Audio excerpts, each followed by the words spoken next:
Yun, so ito na siya mga kalapatids na. Ito, laki niya na mga kalapatids. Itim, di ko ba alam mga kalapatids. Tapos kung mapapansin nyo, may nag-iisang puti mga kalapatids. May puti siya sa isang kanyang bagwis mga kalapatids, sa kanyang pakpak.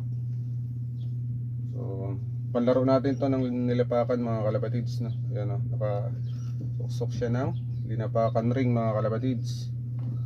So painuin na natin siya mga kalapatids na digestion mga kalapatids ng victory. Baka naman baka naman victory. Ayan, gating-gating siya mga kalapatids. So painuin natin mga kalapatids na. Wala pa tayong gelewang, bibili pa lang tayo. Ito na mga kalapatids, painumin na natin siya ng digestion mga kalapatids.